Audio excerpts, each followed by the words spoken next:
नमस्ते दोस्तों, कैसे हो सब। आप सभी को स्वागत है मेरा YouTube channel glow your study पर।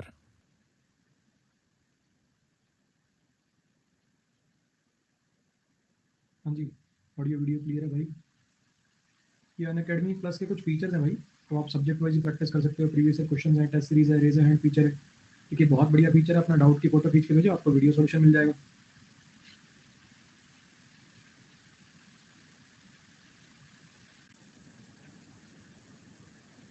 चलो शुरू करते हैं अपनी आज की क्लास। एक बार जल्दी से उन बच्चों को बता दें, कई बार बच्चे नए होते हैं, उन्हें पता नहीं होता कौन सा बैच देखना है, कहाँ से देखना है। प्रैक्टिस बैच है कि थ्योरी बैच है कि वोकैब बैच है। बच्चे अनअकैडमी प्लस पे मैं 2 बैचेस लेता हूँ रोज। एक का टाइमिंग है 4 to 6 PM। ये थ्योरी बैच का टाइमिंग है, जिसके अंदर चैप्टर पढ़ाया जाता है ना, नाउन प्रोनाउन एडजेक्टिव एडवर्ब, ये वाला। इसमें नए बैच की स्टार्टिंग डेट है 26 जैन। या तो आप 26 तक का वेट कर लें, या पुराना कोई भी बैच आप रिकॉर्डेड देख सकते हैं। अरे यार, माइक दूर रह गया।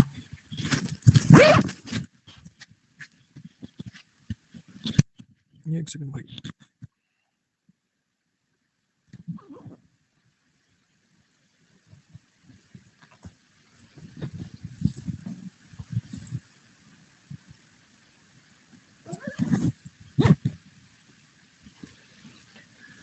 अब ठीक है साउंड।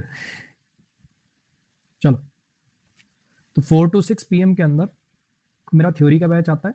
26 जैन को नया आएगा। या तो आप भैया इसी को दोबारा दे, मतलब 26 जैन तक का वेट कर लें, या फिर कोई रिकॉर्डेड बैच आप देख सकते हैं। दूसरा टाइमिंग है जी 8 to 9:15। ये वाले टाइमिंग पे कभी वोकैब बैच आता है, कभी प्रैक्टिस बैच आता है। अभी इस पे वोकैब बैच चल रहा है। आप ऐसा भी कर सकते हैं, वोकैब के मेरे 2 बैचेस पहले भी आ चुके हैं, और उनमें जो वर्ड्स पढ़ाए थे वो इससे अलग हैं। इसके वर्ड्स, इसके वर्ड और इसके वर्ड, सारे के सारे वर्ड्स ही अलग हैं। तो आप इन तीनों को पहले निपटा लो, जब तक ये निपटाओगे तब तक ये बैच आ जाएगा। ऐसा भी कर सकते हो आप। ठीक है, नेक्स्ट पर जाइए। चलो जी, शुरुआत करते हैं आज की अपनी क्लास की। और आज की अपनी क्लास है जी ईडियम्स की। आएगा मजा, आ जाइए।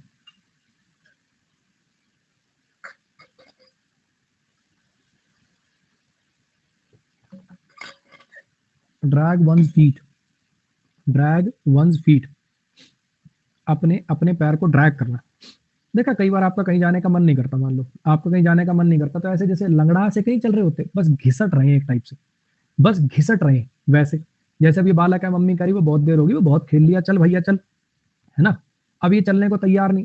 पहले ऐसे घिसट घिसट के, हाँ आ रहा हूं ना, ऐसे घिसट घिसट के चल रहा। फिर मम्मी ने इसको पकड़ा और ले गई साथ में। To be reluctant to act, if somebody is dragging their feet, अगर कोई अपने पैर को ड्रैग कर रहा है, बस घिसट घिसट के चल रहा है, तो वो रिलक्टेंट है, मतलब वो जाने का इच्छुक नहीं है। मान जाओ, ओ मान जाओ। मुझे पता तुम क्या देख रहे उधर, पिटोगे बहुत। चुपचाप जो पढ़ा रहा हूं, कंसंट्रेट ऑन दैट। तो ड्रैग ऑन वंस फीट मतलब पीछे पीछे घिसटना, पैर जैसे ऐसे लटका लटका के ऐसे। Government has drag it's heels over the permanent legislation, government जो है वो ड्रैग कर रहा है, अपनी जो हील है, अपने जो पैर हैं उनको ड्रैग कर रहा है, अपने अपने जो पैर हैं उनको ड्रैग कर रहा है। ये जो परमानेंट लेजिस्लेशन है इसके ऊपर, मतलब कोई पक्का सा कानून नहीं दे रहा। He knows he should see a doctor but he is dragging his feet, उसको पता है कि उसको कोई डॉक्टर से मिल लेना चाहिए, लेकिन लेकिन वो अपने फीट को क्या कर रहा है, ड्रैग कर रहा है, मतलब हिचकिचा रहा है वैसा करने में। नेक्स्ट भाई, अ gentleman at large, a gentleman at large. At large का मतलब होता है दूर, एट लार्ज का मतलब होता है बहुत दूर। एक कोई ऐसा व्यक्ति भी जिसके जेंटलमैन बनने की कोई उम्मीद सी नहीं, कहने का मतलब ये भैया सारी जिंदगी वैसे ही रहेगा बिना नौकरी के। एक ऐसा पर्सन जिसके पास कोई सीरियस नौकरी वगैरह ना हो। जेंटलमैन आदमी कैसा हो रहा, जेंटल आदमी मतलब जेंटलमैन आदमी बढ़िया जॉब वॉब पे फॉर्मल कपड़े वगैरह पहन वहन के जाए, है ना। जेंटलमैन से बहुत दूर, जेंटलमैन से बहुत दूर, यानी यानी नौकरी से बहुत दूर। एक ऐसा पर्सन जिसके पास कोई सीरियस ऑक्यूपेशन नहीं है, जिसके पास कोई सीरियस जॉब नहीं है, बिना नौकरी का आदमी। अब तुम्हें पता है भैया, कोच की नौकरी से तो निकाल दिया गया इनको। Having sold off his factory he is now a gentleman at large, अपनी फैक्ट्री को बेचने के बाद अब उनके पास कोई काम धंधा नहीं रहा, वो जेंटलमैन से, जेंटलमैन जो पर्सनैलिटी थी उससे काफी दूर चले गए। Ravi Shastri reign as a head coach makes him a gentleman at large, Ravi Shastri का जो रेन था, उनका जो समय था एज अ हेड कोच, वो अब वो बेसिकली खत्म हो गया। रवि शास्त्री का जो रेन है as a head coach makes him a gentleman at large, उन्होंने उसे जेंटलमैन एट लार्ज बना दिया, मतलब नौकरी से बाहर बना दिया। नेक्स्ट भाई, इसको देखिए जरा।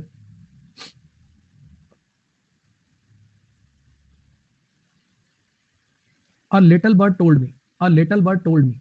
कई बार क्या होता है ना, जैसे उड़ती उड़ती खबर आई है, अपने इधर क्या कहते हैं, उड़ती उड़ती खबर आई है, बोलते हैं अपने इडियम।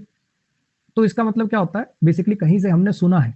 अब जैसे मान लो किसी को आपको कहना है, अंग्रेज अंग्रेज उसी बात को कैसे कहते हैं, a little bird told me, एक छोटे से पक्षी ने मुझे बताया है कि ऐसा वैसा कुछ हुआ है। मान लो कोई औरत है, मान लो वो प्रेग्नेंट है, ठीक है, खुशखबरी उसने अभी तक बताई नहीं है, ठीक।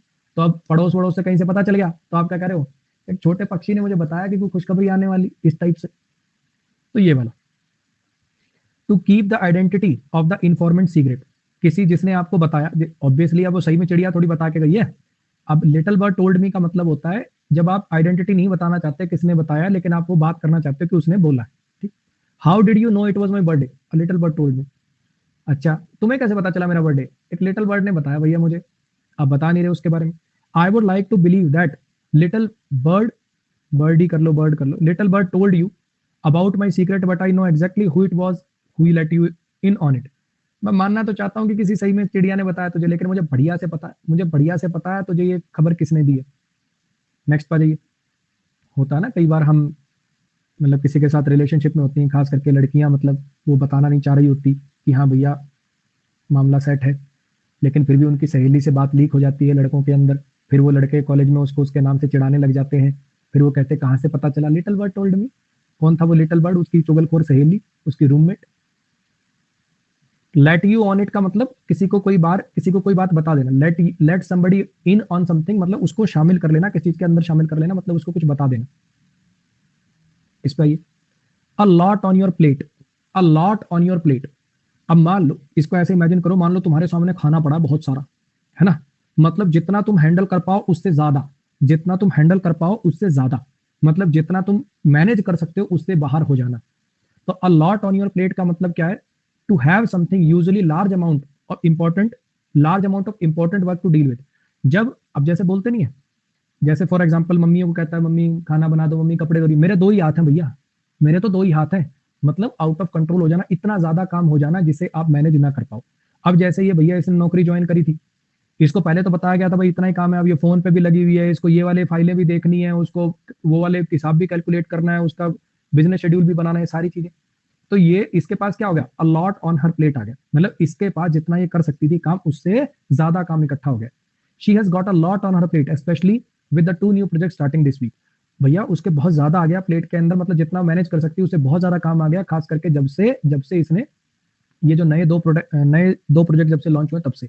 Being a mom, a teacher and an athlete means I always have a lot on my plate every time. मैं एक माँ भी हूँ, टीचर भी हूँ, एथलीट भी हूँ, तो भैया इसका मतलब ये कि हमेशा मेरे पास जरूरत से ज्यादा ही काम रहता है। नेक्स्ट पर, और निगनॉग, निगनॉग का मतलब होता है एक फुलिश आदमी। ये बेसिकली एक अमेरिकन स्लैंग टाइप से है, आप अब बोलना नहीं चाहिए, वैसे आपने सुना होगा, ये जो अफ्रीकन टाइप जो काले वाले लोग होते हैं इनको निगा बोल के बुलाते हैं, है ना, इनको निगा बोल के बुलाते हैं। तो उसी के जैसा ये वर्ड है निगनॉग, बिल्कुल उसका सिनोनिम कह सकते हो, उसका मतलब बेसिकली कोई बेवकूफ आदमी, कोई फुलिश आदमी। He started attacking his brother like a nignog, उसने अपने भाई को अटैक करना शुरू कर दिया एक बेवकूफ आदमी की तरह से। She used to hear voices in her head and everyone said she was an nignog. वो उसको अपने ना दिमाग में कुछ आवाजें सी सुनाई देती थी और हर कोई कहता था पागल है, फुलिश है। नेक्स्ट बात, crash and burn. Crash and burn का मतलब होता है बुरी तरह से फेल हो जाना, क्रैश एंड बर्न का मतलब होता है बुरी तरह से फेल हो जाना। अब इसका जो ओरिजिन है वो ऐसे देखो, कोई चीज मान लो, वो नई चीज लॉन्च हुई, इसको एरोप्लेन से इमेजिन करना, कोई नया जैसे एरोप्लेन होता है ना, फ्लाइट भरता है ऐसे ऊपर को जाता है ना, और अचानक से वो क्रैश हुआ और आग लग गई, मतलब ऊपर को जाना था, नया नया अभी लॉन्च हुआ था, अचानक से क्रैश हुआ और खत्म हो गया। कोई ऐसी चीज जो अचानक से फेल हो जाए, अचानक से बुरी तरह से फेल हो जाए, कंप्लीटली फेल हो जाए, ठीक है, कोई ऐसी चीज जो क्रैश कर दे और बंद हो जाए, मतलब आग लग जाए उसमें, बिल्कुल खत्म हो जाए। In this business new products often crash and burn. भैया ये जो बिजनेस है ना, इसमें नए प्रोडक्ट आते रहते हैं और बर्न होते रहते हैं, मतलब खत्म होते रहते हैं। The company crash and burn after only 2 years of business. ये जो कंपनी है क्रैश हो गई और बर्न हो गई, मतलब एकदम से फॉल हुई और बिल्कुल ही जड़ से ही खत्म हो गई 2 साल के अंदर अंदर ही। नेक्स्ट पर, पेन इन द नेक। किसी के अगर गर्दन में दर्द हुआ है तो उनको पता होगा भैया, कई बार, अब पता नहीं तुमने महसूस किया कि नहीं, कई बार ना रात को ऐसे सोने से ऐसे अकड़ सी जाती है गर्दन, 2-3 दिन के लिए ऐसे गर्दन सीधी नहीं होती भैया। अब पेन इन द नेक मतलब कोई ऐसी चीज जो बहुत ज्यादा इरिटेटिंग हो, बहुत ज्यादा अनोइंग हो। तो अगर किसी को कह रहे हो you are a pain in the neck, वैसे तो पेन इन द डैश भी होता है, ठीक है, वो भी इसी का मतलब है, वो भी इसी का कुछ समझ सकते हो, वो इनफॉर्मल में यूज होता है ना। लेकिन लेकिन अपन जो फॉर्मल भाषा में वो वाले वर्ड यूज नहीं कर सकते, तो अपन क्या यूज कर सकते हैं, you are a pain in the neck, मतलब तू तो भैया ऐसी, मतलब इतनी अनोइंग चीज है, इतना परेशान है, मतलब इतना परेशान करने वाला कि कोई हद नहीं। One of my students is a real pen in the नेक। मेरे स्टूडेंट्स में से एक तो है ना भैया, रियल पेन इन द नेक है वो। Mathematics is generally a real pen in the neck for most of the school and college students. Mathematics जो होता है भैया, सही है, सही में बड़ी अनोइंग चीज होती है, बड़ी इरिटेटिंग चीज होती है बहुत सारे लोगों के लिए, स्कूल में, कॉलेज में। इस पर जाइए। अ पेनी ऑफ योर थॉट्स।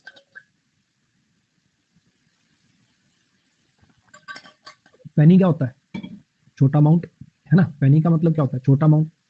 जैसे मान लो आप बातचीत कर रहे हो, यार तू भी तो कोई विचार दे, अरे तू भी तो अपना कोई विचार रख, मतलब तेरे जो विचार है उसमें से थोड़ी रख, कोई बात नहीं, शेयर तो कर, तेरे थॉट्स में से पेनी अमाउंट तो दे, थोड़ा अमाउंट तो दे यार, कोई सलाह तो दे, हल्का फुल्का कुछ तो कर, वो वाला। Use to ask someone what they are thinking about something. आप भी अपने विचार साझा करिए, अपने जो विचार हैं उनमें से पेनी दीजिए, मतलब थोड़ा सा उसका हिस्सा तो दीजिए, शुरुआत तो करिए।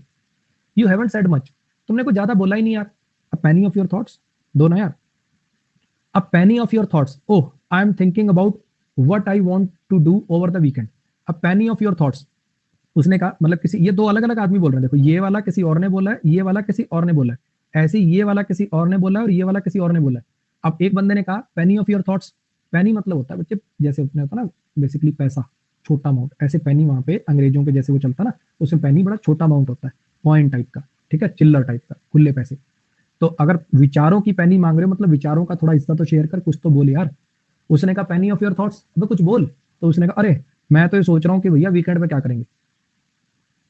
इस पर अ रे ऑफ होप, उम्मीद की किरण। मुझे नहीं लगता ये ईडीएम किसी को बताने की जरूरत है, हर किसी को पता है। कोई थोड़ा सा चांस कि चीजें बेहतर हो जाएंगी, पॉजिटिव उम्मीद, है ना। It seems ironic that a ray of hope should come far from far north. ये आयरोनिक होती है, ये आयरोनिक बात लगती है कि ये जो रे ऑफ होप है नॉर्थ की साइड से आए, बेसिकली जहां पे लाइट आती नहीं है उस साइड से आती है, मतलब बहुत रेयर चांस है। There is still a ray of hope that he is alive. कोई थोड़ी मोटी उम्मीद है कि शायद अभी वो जिंदा है। इस पर सेक्रेड काउ, सेक्रेड काउ, ये जनरली इसका मीनिंग समझना फिर बताता हूं। एक आइडिया, कोई एनिमल, कोई पर्सन, कोई रिवाज, कोई इंस्टीट्यूशन जिसकी निंदा नहीं करी जा सकती, मतलब जिसके बारे में अगर आप कुछ भी बोलोगे तो दंगा फसाद हो जाएगा, ठीक है, उसको बोलते हैं जी सेक्रेड काउ। ये इंडिया से ही ओरिजिनेट हुआ है। अब इंडिया में गाय को बहुत पवित्र माना जाता है, तो अगर कोई मुद्दा है, अगर कोई मुद्दा है जिसके बारे में आप बात कर लोगे तो फिर भैया छिड़ जाएगा कुछ। जैसे अयोध्या वाला मुद्दा था, वो क्या था, सेक्रेड काउ था। अयोध्या का मुद्दा क्या था, सेक्रेड काउ था। कोई ऐसी चीज अगर उसकी आलोचना करोगे या उसके बारे में कुछ बोलोगे तो क्या हो जाएगा, आप दिक्कत में पड़ सकते हो। जैसे मोदी जी के बारे में कुछ भी उल्टा बोल दो, योगी जी के बारे में कुछ भी उल्टा बोल दो, तो दिक्कत हो सकती है। तो ये क्या हो गए, सेक्रेड काउ हो गए, ठीक। They did not dare to challenge the sacred cow of the parliamentary democracy. वो चैलेंज नहीं करते, वो चैलेंज नहीं करते। ये सेक्रेड काउ जो है ना, पार्लियामेंट्री डेमोक्रेसी की जो सेक्रेड काउ है, ये जो इंस्टीट्यूशन है, जो आइडिया है, इसको, सेक्रेड का मतलब होता है बच्चे पवित्र। सेक्रेड का मतलब स्केर्ड, डरा हुआ वाला नहीं है ये। सेक्रेड का मतलब होता है पवित्र, मतलब कोई ऐसी चीज जो इतनी ज्यादा पवित्र मानी जाती है कि उसकी आलोचना नहीं करी जा सकती, ऐसे। नेक्स्ट पाइए, back seat driver. Back seat driver एक पर्सन जो हमेशा ईगर होता है एडवाइस देने के लिए, जो हमेशा सलाह देता रहता है कि ऐसा कर ले, ऐसा कर ले, for which they are not responsible, जिसकी जिम्मेदारी उन पे होती भी नहीं है, बिना मतलब का ज्ञान देने वाले। अब ये गाड़ी चला रही है, अरे इधर, अरे क्या आ रहा, देख थोड़ा इधर देख के चला। अब इसका मुंह दे बेचारी का, चलानी आ रही है इसको, बढ़िया चला रही है, कोई दिक्कत नहीं है। होता ही है, होता ना, बाइक पे पीछे बैठ जाते हैं, अरे अरे गियर तो थोड़ा ढंग से चेंज कर। ये सबके साथ होता है ना, ये चीज सबके साथ है, बिना मतलब का ज्ञान देने वाले लोग, कोई ऐसी चीज जिसके लिए वो रिस्पॉन्सिबल है भी नहीं। बैक सीट ड्राइवर जो पीछे बैठते हैं और बिना मतलब का ज्ञान देते हैं, इधर कर ले, इधर कर ले। It is expected that the former CEO will be a back seat driver in the companies board. ये आशा करी जा रही है जो भैया पुराना सीईओ है ना, वो बैक सीट ड्राइवर बन जाएगा, मतलब बिना मतलब का ज्ञान देगा, क्योंकि वो फॉर्मर सीईओ, अब तो सीईओ तो रहा नहीं। He will have a lot of back seat drivers on all the sides of the spectrum. उसे उसे बहुत सारे बैक सीट ड्राइवर्स मिलेंगे, मतलब बिना काम की सलाह देने वाले लोग मिलेंगे पूरे स्पेक्ट्रम में, हर जगह उसको ऐसे ऐसे लोग मिलेंगे। Be an old hat. Be an old hat का मतलब होता है कोई ऐसी चीज जिसको आज की, मतलब जिसको सब जानते हैं, जिसको सब जानते हैं। वैसे वैसे यहाँ पे हैट का रियल मतलब टोपी नहीं है, इंसान वगैरह को या किसी चीज को रेफर करने के लिए यूज किया जाता है, समझना जरा। एक आपने ईडीएम पढ़ रखा होगा, talk through hat. Talk through hat, समझना जरा। पहले ये ना लंबी लंबी टोपियां चलती थी, सिर पे अपन टोपी लगाते थे तो बीच में हवा रह जाती थी, है ना।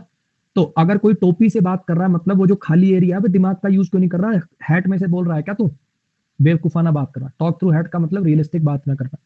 ऐसी बी एन ओल्ड हैट का मतलब यहाँ पे सही में पुरानी टोपी से मतलब नहीं है, मतलब कोई ऐसी चीज या फिर कोई ऐसा पर्सन जिसको सब जानते हैं और वो बहुत अब पुराना हो चुका है। अच्छा, कुछ थका देने वाला परिचित, यानी बहुत ज्यादा, अब ये इसने बिल्कुल एग्जैक्ट नहीं, थका देने वाला परिचित नहीं, मतलब जो जिससे हर कोई फेमिलियर, मतलब बोरिंग अनइंटरेस्टिंग, जिसको सब लोग जानते हैं, या बहुत पुराना। Ask the old hat to keep out of my business. She has a lot to correct in her own life first. ये जो ओल्ड हैट है ना, मतलब ये जो औरत है, इसको समझा दो कि भैया मेरे बिजनेस से बाहर रहे, वो अपने आप में उसको बहुत सुधार की जरूरत है। ओल्ड हैट का मतलब है कोई ऐसा बंदा जो बहुत समय से वहां पर है, इसको सब जानते हैं, फेमिलियर है, लेकिन उसके विचार अब आउटडेटेड हो चुके हैं। He may be an old hat, but knows so much about his trade that is sure to surprise you. भैया मैं मानता हूँ ये ओल्ड हैट है, बहुत पुराने जमाने का है, काफी टाइम से यहाँ पे है, सब लोग इसको जानते भी, लेकिन ये इस बिजनेस के बारे में इतना जानता है जो तुम्हें चौंका के रख देगा। हैट का मतलब बेसिकली बच्चे यहाँ पे टोपी नहीं है, हैट का मतलब यहाँ पे पर्सन है। फॉर्मर का मतलब होता है जी पिछला सीईओ। इस पे जरा, to be glad to see the back of, to be glad मतलब खुश होना, बैक मतलब किसी की कमर, किसी की कमर देख के खुश होना मतलब किसी को जाते हुए देख के खुश होना। अगर कोई आ रहा है तो आपको उसका फेस दिखाई देगा, अगर कोई जा रहा है तो आपको उसकी कमर दिखाई देगी, मतलब किसी के जाने से खुश होना, किसी के जाने से खुश होना, ठीक है, किसी के जाने से। To be happy when someone a person leaves, कोई खुश होना जब कोई पर्सन जाता है, खास करके जब कोई अनप्लीजेंट सिचुएशन इसकी वजह से। एक बार ना अतिथि कब जाओगे मूवी देखी है, अतिथि कब जाओगे देखा है, तो अतिथि कब जाओगे जो है बेसिकली वो इसी पे। बच्चा कह रहा है सर इसमें नेमोनिक्स नहीं लिखे। अबे देवता, ये खुश होना कमर देखकर, ये फोटो, ये क्या है, ये नेमोनिक्स नहीं है क्या? ओ प्रभु चरण कहाँ है आपके? नए साल पे धो के पीऊंगा, शायद थोड़ी अकल लग जाए मुझे। हद करते हो यार, बिल्कुल ही कतई जलील हो चुके हो। कायदे से मैं आपको बताऊं, कायदे से तो ये सब छोड़ो, झेल नहीं पाओगे। एक ना मेरे चैनल पे वीडियो पड़ी है, वोकैब कैसे करें, उसमें ना मैंने मेरे रूम की फोटो अपलोड कर रखी। जब मैं तैयारी किया करता था, कैसे चार्ट लिखे जाते हैं, चार्ट दीवार पे चिपकाए जाते हैं, कैसे वोकैब डायरी बनाई जाती है। बच्चे पता लगेगा मेहनत किसको कहते हैं। पका पकाया माल मिल रहा है, फोटो में लगी हुई है स्लाइड, लाल रंग से कलर। अब भी भैया नहीं कर सकते तो बच्चे तुमसे ना हो पाएगा। बिल्कुल ऐसे समझो वो जैसे वो गैंग्स ऑफ वसेपुर में ना, सोचो मैंने तुम्हारी ऐसे ठुड्डी पकड़ी यहाँ से ऐसे, सोचो तुम्हारी ठुड्डी यहाँ पे रखी हुई है, तुमसे ना हो पाएगा। हमें तुम्हारे लक्षण सही नहीं लग रहे हैं, तुमसे ना हो पाएगा। After camping without running water and sanitisation for 2 weeks, I am glad to see the back of this place. Camping करने के बाद ना तो वहां पे कोई पानी आ रहा था और ना ही वहां पे सैनिटाइजेशन थी, कोई सफाई वगैरह थी। मैं खुश हूं इस जगह की बैक देखकर, मतलब यहां से जाकर, इस जगह की बैक देखना मतलब यहां से जाना। When he is angry, I love to see the back of my dad. जब वो गुस्से में होते हैं तो मुझे तो भैया मेरे फादर की बैक ही पसंद है, मतलब जाता हुआ देखना पसंद है उनको। इसमें देखिए जरा, to be going places, if somebody is going places, इसका मतलब समझिएगा। इसको दो तरीके से समझ सकते हो। अगर आपकी बातें, आपके जो किस्से हैं वो दूर दूर तक फैल रहे हैं, इफ अगर आपके बारे में बातें दूर दूर तक फैल रही हैं, इसका मतलब आप फेमस हो रहे हो, आप प्रोग्रेस कर रहे हो लाइफ में। दूसरा, अगर आपको अलग अलग जगह बुलाया जा रहा है, अब जैसे ये कभी भैया बॉम्बे इनको कंपटीशन बुलाया जा रहा है, कभी भैया अमेरिका जा रही हैं, कभी इंग्लैंड जा रही हैं, तो इसका मतलब आप अपनी लाइफ में प्रोग्रेस कर रहे हो, सक्सेस मिल रही है आपको किसी एरिया में, ठीक है। अब ये जैसे क्या बनी है, मिस यूनिवर्स बनी है। I was really excited believing what I was really excited believing that I was going places. मैं बहुत खुश था किस चीज को लेके कि मुझे लग रहा है कि आई एम गोइंग प्लेसेस, मतलब I am making progress. Alice is definitely going places with the singing voice of her. Alice जो है सही में शी इज गोइंग प्लेसेस, मतलब बड़ी फेमस होती जा रही है, प्रोग्रेस कर रही है, उसका जो सिंगिंग करियर है उसमें लेके। सुपंथा कहें कौन है ये, तो क्या बताएं तुम्हें, हरनाथ संधू नाम है बच्चे इनका, ठीक है।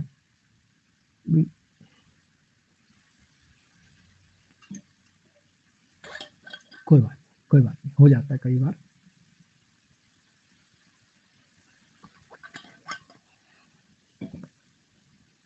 टू बी इन रेड, अभी रेड रंग हमेशा खतरा और बुरी चीज का निशान होता है ना। रेड का मतलब हमेशा खतरा, कुछ ना कुछ बुरी चीज का निशान होता है। रेड में होना, अगर आपकी सिचुएशन जो है, अगर आपकी पोजीशन जो है फिलहाल वो रेड में है, यानी डेंजर मार्क में है, कुछ दिक्कतों में, आप परेशानी में हो, बहुत ज्यादा घाटे में होना, बहुत ज्यादा कर्जाई हो जाना। अब आपको पता ही है है ना। अनिल अंबानी का कितना कर्जा तो मुकेश अंबानी ने कितनी बार चुकाया है। We are back in the red because sales are way down the quarter. हम फिर से रेड में आ गए, मतलब फिर से घाटे में आ गए क्योंकि सेल्स बहुत ज्यादा कम हो गई। I have so many outstanding parking tickets that I will be in red if I pay them all at once. मेरे पास इतनी ज्यादा पार्किंग टिकट्स हैं, मतलब इतने मेरे चालान हो चुके हैं कि अगर मैं उनको पे कर दूं तो मैं कर्जे में आ जाऊंगा, रेड में आ जाऊंगा। Under no illusion, to be under no illusion. Illusion क्या होते हैं? इल्यूजन क्या होते हैं? इल्यूजन होता है जी भ्रम, किसी भ्रम में ना होना, किसी भ्रम में ना होना। अंडर नो इल्यूजन, किसी भ्रम में ना होना मतलब रियलिटी का पता होना, किसी चीज की असली असली स्टेट का पता होना। इल्यूजन मतलब क्या होता है? भ्रम। If you are under illusion तो आप भ्रम में जी रहे हो, if you are under no illusion तो इसका मतलब आप भ्रम में नहीं जी रहे हो, इसका मतलब आपको रियलिटी पता है, उस चीज की वास्तविकता पता है, उसकी ट्रू पोजीशन, ट्रू सिचुएशन पता है। ठीक है। अच्छा, अब दुनिया को अपन कुछ भी कह दें कि हाँ भैया चाइना तो अब बिल्कुल नहीं, नहीं आया ही नहीं हमारी बाउंड्री में, बिल्कुल हुआ ही नहीं, ऐसा कुछ हुआ ही नहीं है।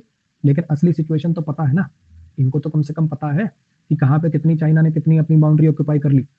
To be fully aware of true state of affairs, किसी किसी चीज में, किसी किसी इवेंट की ट्रू स्टेट के बारे में पता होना। I am under no illusion that living in Canada is going to be very easy. मैं किसी इल्यूजन में नहीं हूं, मतलब मुझे बहुत अच्छे से पता है, मुझे बहुत अच्छे से पता है कि कनाडा में रहना आसान नहीं होने वाला।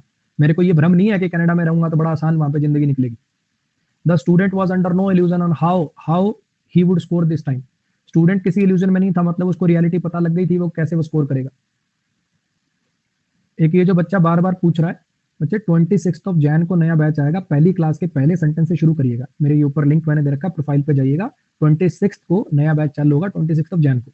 तब तक वोकैब वगैरह वाले जो मेरे बैचेज हैं, इसी लिंक पे क्लिक करने पे इसमें कंप्लीटेड बैचेस दिखाता है, ऑनगोइंग बैचेस दिखाता है, अपकमिंग बैचेस दिखाता है। अपकमिंग में 26 वाला, कंप्लीटेड बैचेस में वोकैब तब तक कर लीजिएगा। ठीक है, तब उसको ज्वाइन कर लीजिएगा। और आप चाहें तो कोई भी मेरा थ्योरी का बैच रिकॉर्डेड भी देख सकते हैं। मैं वो वाला टीचर नहीं हूँ, पार्ट 1 पार्ट 2 पार्ट 3 में बना रखा है, पता ही नहीं चलता कौन सा कोर्स देखना है कौन सा नहीं देखना। मेरे सिंपल से 3 टाइप के बैचेज हैं, थ्योरी के बैचेज, वोकैब बैचेज और प्रैक्टिस बैचेज। 3 ही टाइप के बैचेज हैं, बिना मतलब का डपोसलाई फाउंडेशन बैच और ये बैच और फलाना बैच, वो वाले नाम मैंने ऊट पटांग ना नाम रख रखे हैं, और ना ही मैं वैसे पढ़ाना या पढ़ना प्रेफर करता हूँ। सिंपल से 3 टाइप के बैचेज आते हैं, एक में थ्योरी पढ़ाता हूँ, ठीक है, एक के अंदर वोकैब पढ़ाता हूँ, एक प्रैक्टिस बैचेज होते हैं। आप उस पर देख लीजिएगा, सिंपल सोबर सा सिस्टम है, लगा सकते हैं। बी अंडर समवंस थंब, किसी के अंगूठे के नीचे होना। किसी के अंगूठे के नीचे होना मतलब किसी के इन्फ्लुएंस में होना, किसी के कंट्रोल में होना, किसी के दबाव में होना। ठीक, अब हो जाते हैं, मतलब चाहता कोई नहीं है, चाहता कोई नहीं है बीवी से दबना, लेकिन क्या करें, दब जाते हैं। he has got a committee, he has got the committee firmly under his thumb, they agree to whatever he asks। उसने कमेटी को पूरा अपने अंगूठे के नीचे लगा रखा है। दे अग्री टू, वो अग्री हो जाते हैं जो भी वो कहता है वो करने के लिए। ऑल दो द जॉब पेड वेल, हालांकि वो नौकरी अच्छा पे कर रही थी, लेकिन मैं बर्दाश्त नहीं कर पा रहा था कि मैं हमेशा बॉस के अंगूठे के नीचे था, मतलब जो वो कहता था वही करना पड़ता था। इस पे to be world to be worlds apart, जैसे अपन कोई चीज बड़ी अजीब होती तो कहते हैं ना दूसरी दुनिया से आया है क्या, तो दूसरा गोला से आया है क्या, मतलब दूसरी दुनिया से होना, बिल्कुल अलग होना। दूसरी दुनिया से होना मतलब बिल्कुल अलग होना। अगर दो चीजें वर्ल्ड अपार्ट है, मतलब जैसे दूसरी दुनिया से बहुत ज्यादा अलग, बहुत ज्यादा अजीब। ठीक, वेरी डिफरेंट, वेरी डिस्टेंट, बहुत अलग या बहुत दूर, इसके दो मतलब हो सकते हैं, बहुत अलग होना, बहुत ज्यादा दूर होना। Our daughter school is world apart from the school I knew it in 1960। मेरी जो बेटी का स्कूल है वो बहुत बहुत ज्यादा अलग है उस स्कूल से, जब मैंने इसको 1960 में देखा था। His life style and mine are world apart, उसका जो लाइफ स्टाइल और मेरा जो है भैया वर्ल्ड अपार्ट है। ये भूमि पेडनेकर इस एक्ट्रेस का नाम है। एक मूवी में इसने ये वाला रोल किया था, एक मूवी में इसने ये वाला रोल किया था। जो बच्चे पूछ रहे हैं ये कौन है, ये कौन है, बच्चे ऐसे क्यों कर रहे हो, कहां से आए हो तुम लोग, दूसरी दुनिया से आए हो क्या, are you all world apart, कहां से आए हो मुन्ना, कहा देखते सारा दिन टीवी पे फिर है। Bear in one mind, bear in mind, एक तो बियर होता भालू वाला, है ना, एक होता बियर मतलब बर्दाश्त करना, और एक बियर मतलब होता कैरी करना। I can't bear this pain, मैं बर्दाश्त नहीं कर सकता, I can't bear this pain. एक तो वो वाला बियर है बर्दाश्त करने वाला, है ना, एक बियर भालू वाला है। इफ यू बियर समथिंग, ये जो बैग है it bears a lot of weight, मतलब इसमें ये चीज है। इफ समथिंग बियर, पक, एक कह रहे पीने वाला, उसकी स्पेलिंग ये होती है? उसकी स्पेलिंग ये होती क्या, कौन सी कंपनी के पी रहे, तुम्हें स्पेलिंग भी ना आ रही सही।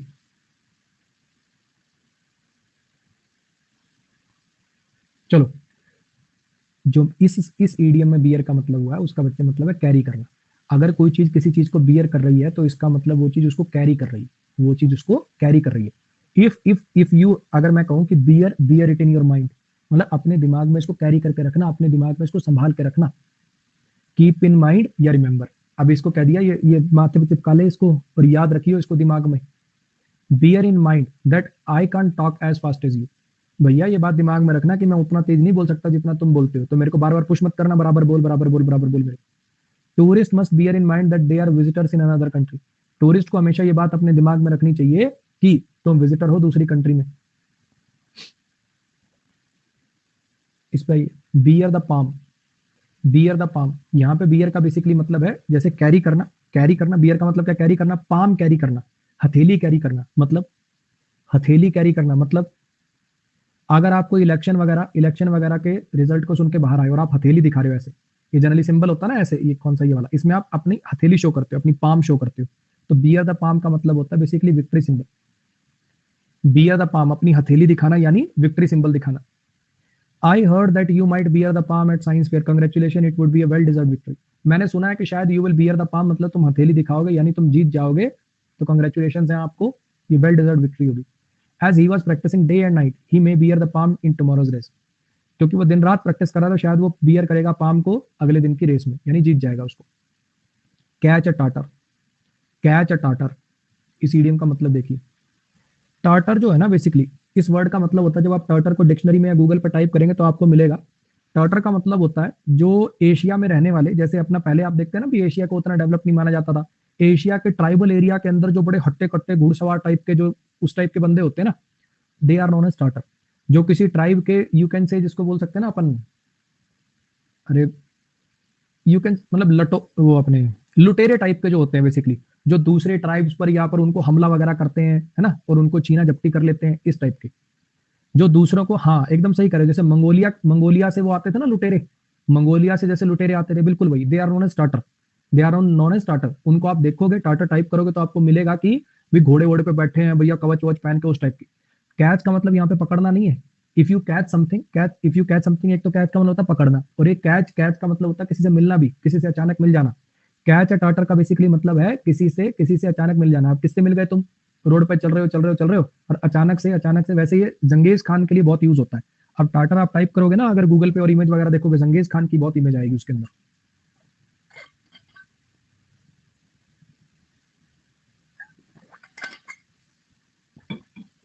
तो टाटर जो होता है, अगर बाय चांस आप टाटर को कैच कर गए, मतलब टाटर से भिड़ गए, टाटर से मिल गए, अटैक कर देना या किसी का विरोध करना, खास करके जो आपसे बहुत ज्यादा शक्तिशाली है, किसी ऐसे आदमी से भिड़ जाना, किसी ऐसे आदमी से टक्कर ले लेना जो आपसे बहुत ज्यादा शक्तिशाली है।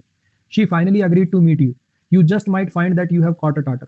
वो फाइनली तैयार होगी तुमसे मिलने के लिए, तब तो पता चलेगा तुम्हें कि शायद तुम्हें टाटर मिल गया, मतलब बहुत ज्यादा स्ट्रॉन्ग व्यक्ति मिल गया जिसका सामना करना मुश्किल हो।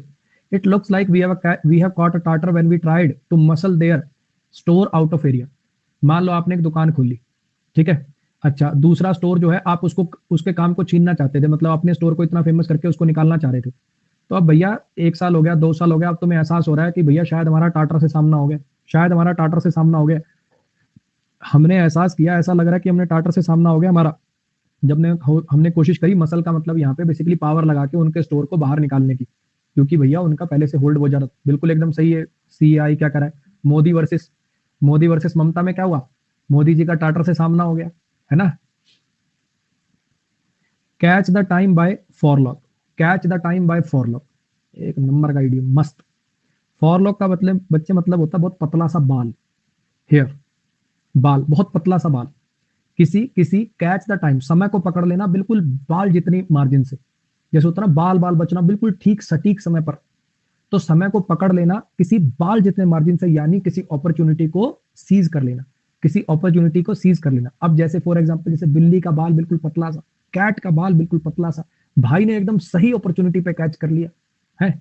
माई anxiety usually help me from taking time from by a forelock, मेरी जो एंजाइटी है अक्सर अक्सर मुझे, कीप समबडी फ्रॉम समथिंग मतलब किसी चीज का फायदा ना उठा पाना, मेरी जो एंजाइटी है ना, ये जो वरीडनेस है, इसकी वजह से मैं टाइम का सही फायदा नहीं उठा पाता। Keep somebody from something, phrasal verb होती है किसी को कोई काम ना करने देना। What are you waiting for, take the time by forelock and accept the fantastic internship. किस चीज का इंतजार कर रहा है? समय को कैच कर और इस फैंटास्टिक इंटर्नशिप को देख, मतलब ज्वाइन कर। Chapter and verse, chapter and verse, किसी चीज का एग्जैक्ट रेफरेंस, किसी चीज का एग्जैक्ट रेफरेंस या फिर अथॉरिटी में होना। अब आपने देखा होगा जैसे ये जो बेसिकली जो प्रीच करते हैं ना, रिलीजन को प्रीच करते हैं, उनसे कोई सवाल पूछेगा, फिर वो कहेगा भगवत गीता के फलाने अध्याय के फलाने श्लोक में ये लिखा हुआ है। ऐसे ही कोई किसी से पूछोगे, वो कहेगा कुरान के फलाने इसमें ये आयत लिखी हुई है। ऐसे ये जो चैप्टर एंड वर्स है बेसिकली बाइबल के लिए यूज किया जाता है। ये बाइबल के लिए यूज किया जाता है, किसी चीज का एग्जैक्ट रेफरेंस देना कि वहां पे भैया इस चैप्टर के इस वर्स में ये बात लिखी हुई है, ऐसे करके। तो किसी चीज का एग्जैक्ट रेफरेंस देना, या फिर आप समझ सकते हो क्रिश्चियंस के लिए तो बाइबल ही अथॉरिटी है, उसमें जो लिखा हुआ वही सबसे ऊपर है। तो फिर क्या हो जाएगा? दो मतलब हो जाएंगे इसके। She came home and gave the chapter and verse about going to his place after drink. वो घर आई और उसने बिल्कुल चैप्टर एंड वर्स बताया, मतलब एग्जैक्ट रेफरेंस बताया, एक एक चीज बिल्कुल डिटेल में बताई कि वो ड्रिंक करने के बाद जब उसके घर गई थी फिर क्या हुआ। तो वो समझ ही जाओ तुम, बाकी अब मैं क्या ही बताऊं। If you need to be updated on the case ask Sumit. If you need to be updated on the case ask Sumit, he can cite it chapter and verse. अगर तुम्हें इस केस पे अपडेटेड रहना, अगर तुम्हें इस केस पे अपडेट रहना है तो तुम सुमित से पूछ लो, वो तुम्हें बता देगा चैप्टर एंड वर्स, मतलब एग्जैक्ट रेफरेंस बता देगा, बिल्कुल एग्जैक्ट रेफरेंस बता देगा इसका। ये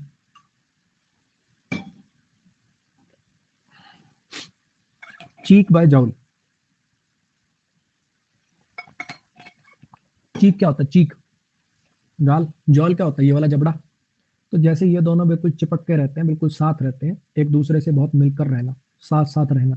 अब जैसे इनकी फैमिली जो है कैसे रहती है, इनकी फैमिली में बहुत ज्यादा प्यार प्रेम है ना। फैमिली में बहुत ज्यादा प्यार प्रेम है, नहीं तो जनरली लोग क्या होते हैं फिर वो जैसे थोड़े से फेमस होते हैं, सब अपने अलग अलग घर बना लेते हैं, सब आज भी गैलेक्सी अपार्टमेंट में रहते हैं, बनती होगी तभी रहते होंगे, है ना। तो चीक बाय जॉल रहते हैं। The poor lived cheek by jowl in the industrial mining towns in the area. वो जो गरीब लोग हैं वो चीक बाय जॉल रहते हैं, मतलब जो इंडस्ट्री माइनिंग टाउन है ना उसके बिल्कुल पास रहते हैं। Two families live cheek by jowl in one house. वो जो दो परिवार थे वो चीक बाय जॉल रहते थे, मतलब बहुत क्लोज रहते थे एक दूसरे के। Chew something over, chew something over. भैंस गाय को देखा ऐसे ऐसे करते हुए, ये करते हुए देखा होगा। ऐसे लगता कुछ बहुत ज्यादा डिटेल में बहुत गहन अध्ययन कर रही है। तो च्यू समथिंग ओवर का मतलब होता है किसी चीज को डिस्कस करना है, किसी चीज को कंसीडर करना बहुत लंबे समय तक, किसी चीज को डिस्कवर करना या किसी चीज को बहुत ज्यादा लंबे समय तक उस चीज के बारे में सोचना। I have been chewing the problem over since last week, मतलब मैं पिछले हफ्ते से इस प्रॉब्लम के बारे में सोचे जा रहा हूँ। न्यूज कल पढ़ा था अपने, न्यूज एकदम सही बोला। I have chewed the offer, I have chewed the job offer over many people but I still haven't decided what to do. मैंने च्यू ओवर किया, कहने का मतलब बहुत लोगों को इसके बारे में, इस चीज के बारे में डिस्कस किया, लेकिन अभी भी डिसाइड नहीं कर पा रहे। चिकन आउट हो जाना। अब जैसे मुर्गे को ना बड़ा डरपोक सा वो माना जाता है जानवर। चिकन हार्टेड आपने सुना होगा, चिकन हार्टेड मतलब बहुत ज्यादा डरपोक, कायर। Decided not to do something because you are too frightened. अब इसने वो देखा होगा चुप चुप के मुंह, इसने कह दिया था भैया तो हरा दूंगा दंगल में, इसको पटक पटक के मारते हैं, पिटा ये बेचारा सारी मूवी। चिकन आउट हो गया मतलब बहुत ज्यादा डर गया। I was going to bungee jumping but then I chicken out. Bungee jumping के लिए जा रहा था लेकिन फिर मैं चिकन आउट हो गया, बहुत ज्यादा डर गया। ऋषिकेश में होती है 283 मीटर की, 283 मीटर है कि फीट है, 283 मीटर है कि फीट है, काफी लंबी होती है वो, फीट होगा मेरे ख्याल, उसको देख लीजिएगा। 283 फीट की बंजी जंपिंग होती है ऋषिकेश में। लगभग पहले लगते थे 3,500 रुपए, भाई करके आया था मेरा, अब शायद 6,000 रुपए के आसपास लगते हैं। भाई मेरा डेयरिंग है इस मामले में, वो बंजी जंपिंग भी कर चुका है। एक वो एयरप्लेन से स्काई डाइविंग होती है ना, वो वाली तो नहीं जिसमें अकेले करते हैं, वो तो नहीं आती है, उसकी तो 3-4 महीने की ट्रेनिंग होती है, एक बंदे के साथ जो कूदते हैं वो भी कर चुका हूँ। He was going to ask her on a date but he chicken out at the last minute. वो पूछने ही वाला था, ये तो बहुत बार हुआ, ये तो कितनों के साथ हुआ है। वो उसको डेट के लिए पूछने ही वाला था लेकिन बिल्कुल एंड मोमेंट पे आते ही वो चिकन आउट कर गया, मतलब डर गया। नेक्स्ट वाली, close the book on something, close the book on, किताब बंद कर देना, खाता बंद, किताब बंद कर देना, मतलब किसी पर्टिकुलर सिचुएशन का भैया फुल स्टॉप लगा देना कि भैया अब ये बात खत्म हुई, रात गई बात गई, अब इसके बारे में और बात नहीं होगी। To decide that a particular topic has ended, बस अब इसके बारे में और कोई बात नहीं होगी, लो जी ये कर दी किताब बंद, अब इसके बारे में और कोई बात नहीं होगी। It can be difficult to close the book on something you have worked on for so long. मुश्किल हो सकता है आपके लिए किताब बंद करना, मतलब उस टॉपिक को, उस चीज को खत्म करना जिस पे आपने बहुत लंबे समय तक काम किया हो। I think it's time for me to close the book on this situation because I'm clearly never getting my money back. भैया मुझे लगता है कि अब मुझे अपनी बुक को क्लोज कर देना चाहिए, इस टॉपिक को क्लोज कर देना चाहिए, क्योंकि मुझे नहीं लगता अब जिंदगी मेरे पैसे वापस आएंगे। ऐसे मैंने भी दे रखे थे काफी लोगों को, है ना। अब मैंने उनकी बुक क्लोज कर दी कि जिंदगी में भैया ये पैसे तो वापस आने से रहे, जब तक दिल से बुलाया नहीं था रोज दर्द होता था, फिर सोच लिया भाई ठीक। Cold comfort, cold comfort, poor या इनएडिक्वेट कंसोलेशन, पुअर या इनएडिक्वेट कंसोलेशन, मतलब कोई ऐसी चीज है तो वो पॉजिटिव, लेकिन जितनी आप सोच रहे थे उतनी ज्यादा नहीं, जितनी आप सोच रहे थे उतनी ज्यादा नहीं। अब मान लो इसका सिर फूट गया है, इसका सिर फूट गया है, इसको जाना डॉक्टर के पास ही पड़ेगा, इसको इलाज करा के टाके लगवानी पड़ेंगे, लेकिन एक बार के लिए बर्फ कैसा दे देगी, कोल्ड कंफर्ट दे देगी। जितना चाहिए, जितना वाकई में एक्सपेक्टेड है उतना कंफर्ट तो नहीं आ सकता, वो तो टाका लगवा के पेन किलर लेने से ही आएगा, लेकिन एक बार थोड़ा सा काम चल जाएगा, कॉन्सोलेशन टाइप का, ठीक है। ये क्या दे देगा, इसको कोल्ड कंफर्ट दे देगा, एक बार काम चला उसी कॉन्सोलेशन दे देगा। The good news about the economy is a cold comfort for the people who have lost their job. अब जो इकोनॉमी अपनी ग्रो कर रही है, वापस ठीक हो रही है, वो कोल्ड कंफर्ट है उन लोगों के लिए जिनकी नौकरियां चली गई। अब जिनकी नौकरियां चली गई उनको बस हाँ थोड़ा सा सुन के अच्छा लग सकता है कि ठीक है इकोनॉमी, अब उनकी से उनका तो गई ना नौकरी। The news that I got a meagre raise is a cold comfort for not getting a big promotion. वो जो खबर मिली ना कि थोड़ी सी मेरी सैलरी बढ़ाई जा रही है, वो कोल्ड कंफर्ट है बिल्कुल, मतलब एक्सपेक्टेड जो थी उतना बड़ा तो है नहीं, लेकिन बस ठीक है, पॉजिटिव है उस टाइप से। कम ट्रू, किसी चीज का सच हो जाना, आपके सपने सच हो गए, माई ड्रीम्स कम ट्रू। मुझे लगता है तो किसी को बताने की जरूरत नहीं है। I would always dreamed of owing owning my own house and now my dream has come true. मैंने हमेशा से सपना देखा मेरा खुद का घर हो, और मेरा सपना अब सच हो गया। The trip abroad was a dream come true for her. वो जो ट्रिप था ना बाहर जाने का, वो सही में उसके लिए एक सपना सच होने जैसा ही था। कम hell or high, come hell or high, मतलब हाई का मतलब लाइफ में कुछ पॉजिटिव होना, हेल मतलब बड़े दुख आ जाना।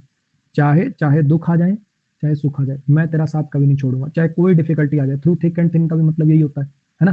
थ्रू थिक एंड थिन का भी मतलब यही होता है, अंडर ऑल सर्कमस्टांसेस, किसी भी सिचुएशन में। अब ये मूवी देखी होगी आपने, बहुत बढ़िया मूवी है मन। वैसे ये फॉरेन की एक मूवी की कॉपी है, उसका नाम क्या था, बिल्कुल एग्जैक्ट कॉपी है, एग्जैक्ट, मतलब अब वो नाम मेरे को क्लिक नहीं हो रहा यार, लेकिन अच्छी अच्छी कॉपी कर रखी है। इस मूवी का तो नाम मन है, वो तो मुझे पता है, लेकिन पुरानी जो है मतलब इंग्लिश मूवी की कॉपी है, लेकिन मूवी बहुत बढ़िया थी। अब इसके अंदर क्या होता है, इसका अपनी वाइफ से क्या हो जाता है, कोई मतलब अनबन हो जाती है, वो ज्यादा सक्सेसफुल हो जाती है, तो फिर बाद में बच्चा जो है इसके पास छूट जाता है, वो बड़े महलों में जाए रहने लग जाती है बढ़िया। अब ये बच्चे के मतलब इसको ऑफिस का काम, मतलब नौकरी मांगने भी जाना है, फिर भी इसकी केयर कर रहा है, चाहे कुछ भी हो। ये बच्चे को क्या कह रहा है, मैं तेरा साथ नहीं छोड़ूंगा। वो तुमने सुना होगा, अकेले हम अकेले तुम हो, आई लव यू डैडी वाला गाना। तो ये बच्चे को क्या कह रहा है, बच्चे तेरा कुछ भी हो जाए, मतलब तेरा मैं साथ नहीं छोड़ूंगा। He confirm that come hell or high he will make his first trip to Nainital in November. उसने कंफर्म किया है कि चाहे कुछ भी हो जाए, कोई भी सिचुएशन आ जाए, वो अपनी पहली ट्रिप जरूर करेगा नैनीताल की नवंबर में। नवंबर में ठंड बहुत आ जाती है, नैनीताल आने कोई फायदा नहीं, गर्मियों में आए पानी में नहाए। I will get you to the airport by noon come hell or high. मैं दोपहर तक, मैं नून तक तेरे को पहुंचा दूंगा एयरपोर्ट, चाहे कुछ भी हो। क्रिएचर कंफर्ट्स, क्रिएचर कंफर्ट मतलब क्रिएचर अपन क्या है, क्रिएचर ही है ना, कोई संरचना, हम सब क्या है, क्रिएचर ही तो हैं। और हमारे लिए जो कंफर्ट होती है यानी लग्जरीज, भौतिक सुख, कोई ऐसी चीज जो हमारे काम को आसान बनाए, कोई ऐसी चीज जो हमारे काम को आसान बनाए, टीवी मशीन, ये सब क्या है, ये सब क्या है, क्रिएचर कंफर्ट्स ही तो है। You are long way from home and the only creature comfort you have are a TV. Is a TV आएगा। तुम घर से भैया बहुत दूर हो, रिमोट एरियाज में गए हो, और यहाँ जो क्रिएचर कंफर्ट तुझे मिलेगा ना, वो टीवी है, इसके अलावा और कोई लग्जरी नहीं मिलेगी यहाँ पे। Officers should pay attention to the creature comfort in their men. Officers को ध्यान देना चाहिए, ऑफिसर्स को ध्यान देना चाहिए, उनके जो इंप्लॉइज हैं उनके भी क्रिएचर कंफर्ट का भी, उनको भी कुछ ना कुछ मिल सके। इस पे करी फेवर, करी फेवर, करी का बेसिकली मतलब होता है, करी का बेसिकली जब करी वर्क की तरह से काम करता है तो इसका मतलब होता है किसी चीज को बनाना, किसी चीज को मेक, खास करके मीट वीट को बनाना। बेसिकली करी वर्क का मतलब होता है किसी मीट वगैरह को बनाना, ठीक है। अब फेवर को बना दिया, आपने फेवर क्रिएट कर दिया, आपने आपने किसी से फेवर क्रिएट कर लिया, मतलब आपकी मदद कुछ क्रिएट कर ली। कैसे करोगे, अब इस बंदे ने क्या करा है, बेसिकली फेवर क्रिएट कर लेना, किसी की मदद क्रिएट कर लेना, किसी को अपने सपोर्ट में ले आना, खास करके चापलूसी करके। अब ये एचआर है मैडम इसकी, अब ये इसकी एचआर है, रोज जाके कहता है ma'am you are looking so beautiful. सच कह रहा हूँ मैम, मतलब इट्स नॉट कि मैं आपका एम्प्लॉय हूँ इसलिए नहीं कह रहा, आई रियली थिंक, मतलब आपकी पर्सनालिटी में सही बताऊं, मतलब अगर मैं आइडियल एचआर बोलूँ ना तो वो ये है मैम। ठीक है, ऐसे मत सोचना आपकी आपकी मतलब हर किसी की तारीफ करता होगा। मैं सच बता रहा हूँ, मेरे को थोड़ा ऑकवर्ड भी लग रहा था बोलने में, लेकिन रियली मैं मतलब मैं अपने आप को रोक ही नहीं पाया आपकी तारीफ करने से, ऐसा वाला। तो politicians are eager to promote their happy family image to curry favour of voters. Politician जो होते हैं वो अपनी हैप्पी फैमिली की इमेज को पूरा दिखा बढ़ा चढ़ा के दिखाते हैं ताकि वो वोट मांग सकें। अब जिसका वो होता है ना, मतलब घर में ही वो चल रहा है सिस्टम, घर में लड़ाई वड़ाई चल रही है, तो ऐसे लगता है देश को क्या संभालेगा, इसको क्या ही वोट दें। बिजनेसमैन, ये पॉलिटिशियन वगैरह को अपनी इमेज की बड़ी चिंता होती है। Businessman who made several attempts to curry favour with politicians. एक बिजनेसमैन, अब इसके आगे कुछ ना कुछ आएगा, इसके आगे कुछ ना कुछ आएगा, गॉड द प्रोजेक्ट, ऐसा कुछ कर लो, गॉड द प्रोजेक्ट। वो जो बिजनेसमैन था जिसने बहुत सारे अटेम्प्ट करे ताकि वो करी फेवर कर सके, मतलब फेवर ले सके पॉलिटिशियन से, उसको प्रोजेक्ट लास्ट में मिल गया। इस पर आइए जरा। Cut him of without a shilling. Shilling भी एक टाइप का सिक्के होते हैं, शीलिंग भी ना सिक्के होते हैं बेसिकली। कट हिम ऑफ, किसी को कट ऑफ कर देना, मतलब उसको निकाल देना बिना इवन एक शीलिंग दिए, एक रुपया एक धिल्ला दिए बिना, यानी किसी को प्रॉपर्टी में हिस्सा ना देना। अब ये भैया फुल फूंड रहे थे, बढ़िया अपना ब्रांडेड कपड़े पहनना, काम धाम करना नहीं है, सारा दिन गाड़ी में घूमना, बाप ने गेट कर दिया बंद, लात मारे निकाला बाहर। तो cut him of without a shilling मतलब उसको बाहर निकाल देना बिना एक रुपया ढीला दिए। तो Karan cut their son off without a shilling, Karan ने अपने बच्चों को बाहर निकाल दिया। एक वो तुमने मूवी देखी होगी, क्या थी वो, वक्त करके मूवी थी ना, जिसमें अमिताभ बच्चन अक्षय कुमार को घर से बाहर निकाल देता है। My parents have threaten to cut me off without a shilling once I turn 30 so I really need to find a job. मेरे पेरेंट्स ने मुझे धमकी दी कि वो मुझे बिना एक शीलिंग के बाहर निकाल देंगे जब मैं 30 साल का हूंगा, तो मुझे भैया जरूरत है जॉब की बहुत ज्यादा। Cut to the quick, cut to the quick. अब ये जो क्विक है ना, क्विक यहाँ पे नाउन की तरह से यूज हो रहा है, एडजेक्टिव वाला क्विक नहीं है, तेज वाला क्विक नहीं है, द क्विक। ये क्विक ना यहाँ पे नाउन है। जब क्विक आप नाउन के रूप में यूज करोगे तो देखना ये जो नाखून के नीचे की जो स्किन होती है ना, that is known as quick. अगर ये नाखून और इसके बीच में अगर कुछ कट लगेगा ना, तब आपको असली दर्द का एहसास होगा, तब लगेगा पता है कि दर्द किसको कहते हैं। टॉर्चर करने के लिए जब जब वो होता है ना, इंटारोगेशन होती है आतंकवादियों वगैरह की, ये बहुत ज्यादा ट्रिक यूज करी जाती है, सुई चुभोई जाती है इन दोनों के बीच में, थर्ड डिग्री देते हैं जब। तो एक कट लगा दिया क्विक पे। अब ये क्विक इस जगह को बोलते हैं नाउन में, जब डिक्शनरी में टाइप करोगे नाखून और इसके बीच की जो मुलायम सी सतह होती है, that is known as quick. तब आपको पता चलेगा दर्द किसको कहते हैं। तो किसी को किसी की फीलिंग्स को बहुत ज्यादा हर्ट कर देना, मतलब बहुत ज्यादा पेन में ला देना किसी को, मतलब फिजिकल वाला पेन नहीं है, कट टू द क्विक का मतलब दिल से, किसी को अंदर दिल से बुरा लगता है भाईजान, वही वाला। Once I heard weeping in the bedroom which cut me to the quick. I once heard, मैंने उसको एक बार बेडरूम में अकेले रोते हुए देखा और उसने मुझे अंदर तक झकझोर दिया, अंदर तक क्विक मतलब कट टू द क्विक, मेरी फीलिंग्स को बहुत ज्यादा झकझोर दिया। और thoughtless remark cut him to the quick, उसका जो उस लड़की का जो थॉटलेस रिमार्क था, उसने उस लड़के को बहुत ज्यादा अंदर तक हर्ट कर दिया। आज के आखिरी page, a bad hair day, जिस दिन कुछ भी सही ना हो रहा, अ बैड हेयर डे। अगर आप मेरे चैनल पे देखी होगी आपने वीडियो, तो मेरी जो सेकंड वीडियो और थर्ड वीडियो जो मेरे यूट्यूब चैनल पे सबसे पुरानी वीडियोज है, उसमें क्या है, उसमें मैं कंघी करना ही भूल गया, ऐसे बाल मतलब बहुत अजीब हो रहे उसमें। तो ऐसा कोई दिन जिस दिन कुछ भी मतलब बाल तक सेट नहीं हो रहे ढंग से, होता ना कई बार, मतलब बाल से मतलब ढंग के बाल तक सेट नहीं होते, कुछ भी चीज मतलब लाइफ में कुछ भी बढ़िया नहीं हो रहा, लाइफ में यार कुछ भी बढ़िया नहीं हो रहा, ऐसे जी करता है कंघी कर रहा हूँ, बाल तक तो आज सेट नहीं हो रहे। मतलब एक ऐसा दिन जिस दिन कुछ भी ठीक ना जा रहा हो, सब कुछ खराब हो रहा हो। All this first is because, all this, sir मेरा कल की क्लास छूट गया बच्चे, वोकैब में एक क्लास का दूसरी क्लास से रिलेशन नहीं होता, देख लिया करो। और बच्चे इतना दिमाग दिमाग खुद लगा लिया करो, सेकंड क्लास के बच्चे थोड़ी हो यार, ये बातें पूछोगे क्या। All this first is because Virat Kohli, Virat is having a bad head. ये सारी दिक्कत इसलिए हो रही है क्योंकि विराट कोहली का ही दिन खराब चल रहा, नहीं तो जिता ही देता।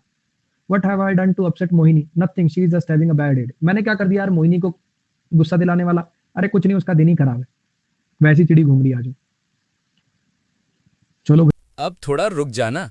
वीडियो अच्छी लगे तो लाइक, शेयर और सब्सक्राइब करना मत भूलना। याद तो रहेगा ना? चलो चलते हैं, बाय।